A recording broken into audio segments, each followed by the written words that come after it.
Self-sabotage is not weakness. It is misused strength of the will, or we could say misused willpower. Not exactly how you're used to thinking about self-sabotage, right? If you've been sabotaging yourself, you're probably used to thinking of yourself as weak. But let's see what one of the greatest psychologists of the 20th century, Otto Rank, had to say about this. He says, the neurotic is generally regarded as the weak-willed type, but wrongly so, for his strong will is exercised upon himself, and indeed in mainly repressive way, so it does not show itself. Now, Otto Rank here mentions the neurotic and the neurotic type, not self-sabotage or not the self-sabotaging person. So how does this make sense? We need to understand, as I've talked about in many of my previous videos, and I will have to keep talking about it, neurosis is a complex term, or being neurotic is a complex term that has had so many different meanings throughout the development of psychology. So we have to put it in context. Now, when we are quoting Rank, we are talking about a person that is constricting and hindering their own growth and development. Neurotic doesn't mean sick. So it's not a label.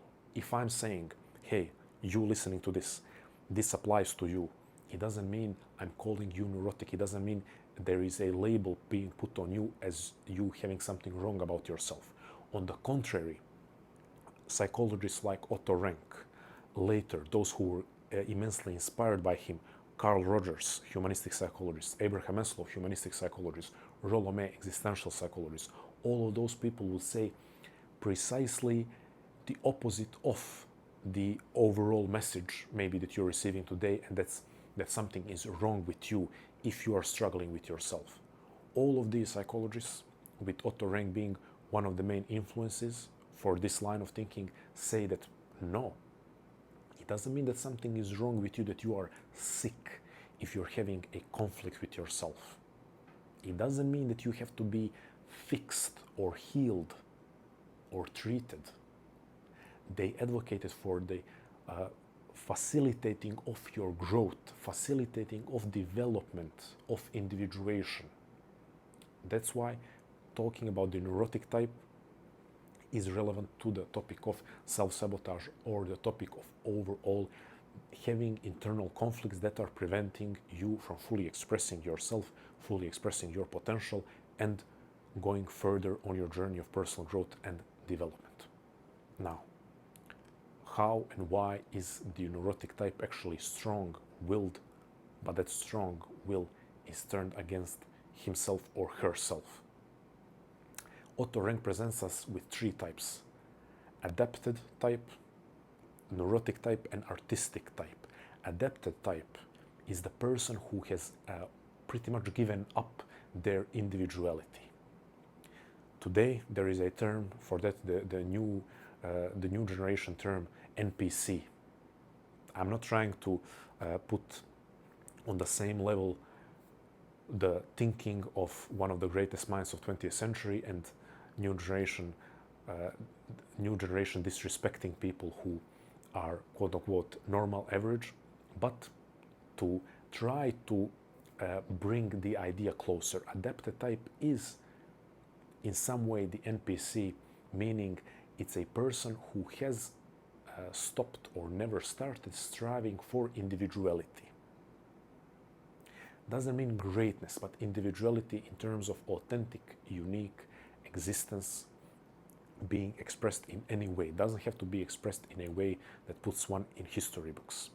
So adapted type is the type who has blended into society, has fully accepted the route and the life path that is proposed to him or her by the society without resisting it, is the person who has decided consciously or unconsciously that they value belonging to the group and avoiding the discomfort of authenticity, that they value that more than they value attainment of authenticity, individuality, and personal growth and development. So this is not to say that This person is guided by the values of human community and union. It's more running away from discomfort, running away from the fear involved in being your own person. So it's more escaping the dangers and discomfort of individuality, more that than it is genuinely striving for union with others because it's viewed as them attaining their highest values. That's the adapted type. The adapted type by Otto Rank is the weak-willed type. They're not exerting their will either on themselves in this maladaptive way like the neurotic type, and they're not exerting their will on external projects like the artistic type. Then you have neurotic and artistic type, they have something in common. Neither of them are satisfied with the status quo. Neither of them are satisfied with blindly following the path that has been laid out for them by the society. Neither of them are fully fine with themselves as they are, at least at the beginning of their journey. Now the difference is that the artistic type learns to develop a better relationship with himself or herself, and by doing so to utilize the strength of their will onto an external project, to transfer some of this tension between who I am, what can I become, individuality and group, a lot of these internal conflicts, the artistic type is able to transmute and transfer onto an external project.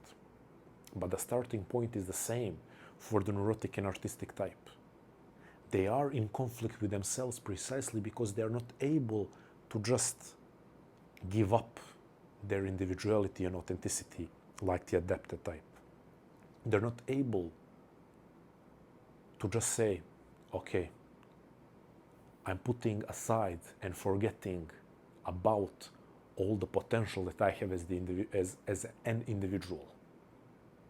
Again, not potential necessarily to end up in history books, not necessarily potential to create a billion-dollar startup.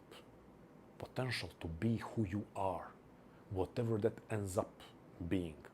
Potential to express yourself freely, uniquely, creatively, in any way that it ends up being your way.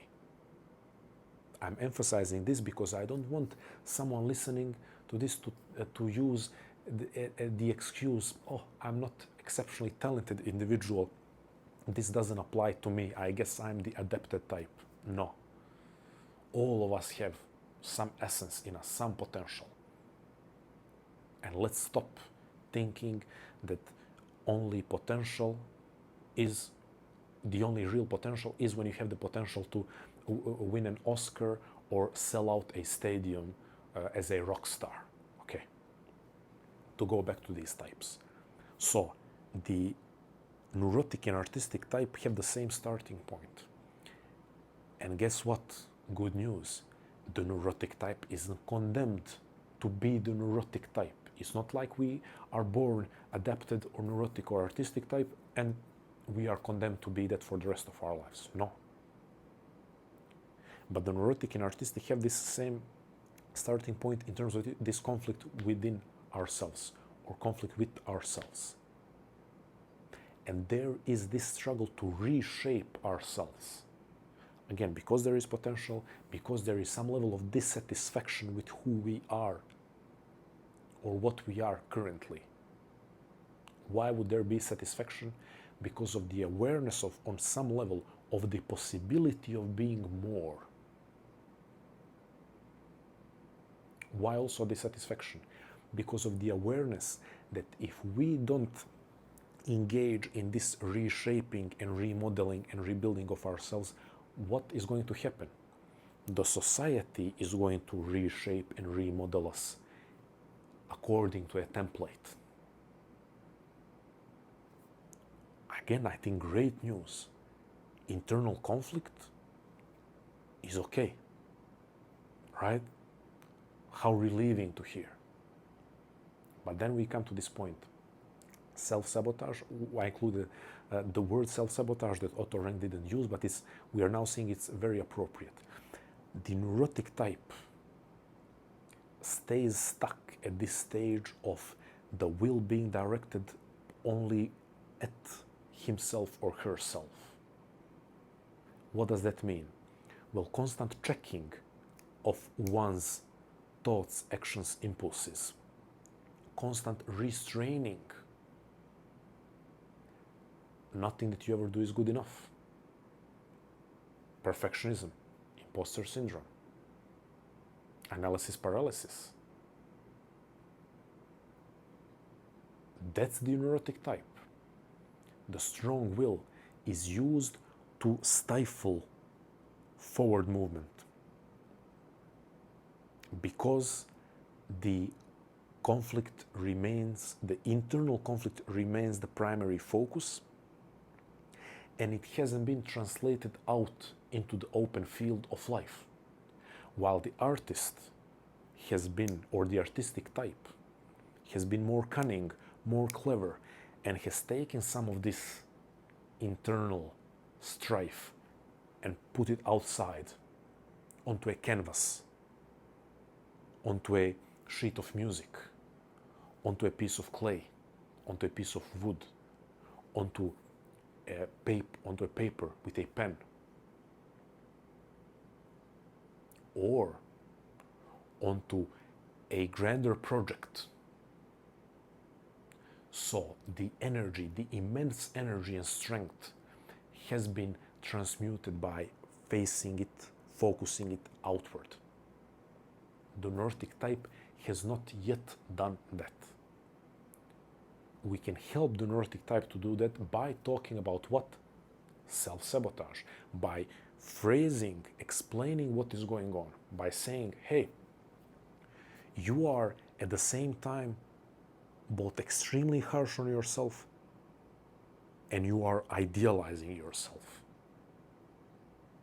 Because you are setting the highest possible expectations for yourself. Then when you fail to reach them, you are immensely harsh on yourself. Because you're immensely harsh on yourself, you are far less likely to reach any standard that you set for yourself in the future. But you keep setting immensely high standards for yourself, and you keep failing to reach them because it's only natural that you will fail to reach them because they're both high and you are already discouraged from your own criticism. So can we slow down? Can we gain some momentum? Can we gain some momentum by practicing still holding ourselves to a high standard but not overinflating ourselves? Still practicing constructive self-criticism but not bashing ourselves, not destroying ourselves with criticism. Because Otto Rank also says artistic type is both critical of himself or herself and idealizes himself or herself. But the artistic type learns to accept himself or herself. I had this conversation recently with one person where I said, this is human. Let's not shame ourselves for feeling ashamed. Let's not criticize ourselves for being self-critical. Let's not judge ourselves for being self-judgmental. Let's not punish ourselves for noticing that we have been self-sabotaging. You get the point. You get the point. Artistic type has learned to accept himself or herself, and they can way more quickly just proceed and re-engage in life. And that's actually what we are talking about all of this time, right? Engaging in life. That's what you want. Any and all goals that you have, they can be rephrased to say, I want to engage in life more deeply, more fully, more passionately. artistic type is no better than neurotic type. Artistic type has learned to accept himself and or herself in being human, and using the strong will and the energy and the creative impulse to actually create, rather than using the strong will and energy and the creative impulse to constantly be on the project of fixing and reshaping himself or herself into something better. And then one day, when they have fixed themselves and became something better, they will then create and engage in life and live life more fully and jump into life and love passionately themselves and their life. One day, when they have fixed themselves, one day when the masterpiece of reshaping themselves has been finished. That's not what we are going to do, right? I'm not even considering the adapted type. No one watching this up to this point is the adapted type. I think I have long time ago, with how I'm expressing myself, I have long time ago excluded adapted types from my audience. No judgment towards them. This is more kind of a funny comment on me and what I talk about and how I speak. All respect to adapted types. No judgment. It's just that I know that people listening to this can identify with the neurotic type. And hopefully some of you can see that you have moved on and have made the transition to the artistic type. I think the message is clear. Accept yourself in your full humanness. Notice the self-sabotage, but accept it in the moment that it happens. Move on from it. Because by shaming yourself for it, precisely then you're going to continue the cycle. Move on. Outward focus. Let's have projects.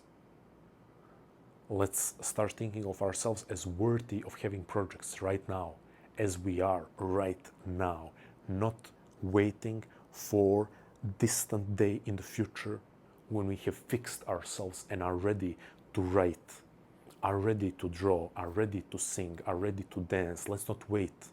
Let's not wait. I have waited a lot up until December of 2019 when I first started writing. But somehow, with some stupid luck, or maybe something in me was smarter than my surface level of awareness, somehow I didn't wait to fix myself. I started writing at one of the messiest points in my life. And I'm now far from being fixed. But I have been writing consistently for 6 years. I have the blessing and the privilege of people from all over the world reading my writing, watching my videos, contacting me, working with me working with them one-on-one, me hosting workshops on a weekly basis, speaking to dozens of new people without waiting to fix myself, without waiting to finally resolve the puzzle of how I can become normal or good or great, and then I will do the thing. So please, please do not wait. There is no resolving the puzzle and making yourself into a perfect whole, perfect, coherent, flawless structure before you start engaging in life.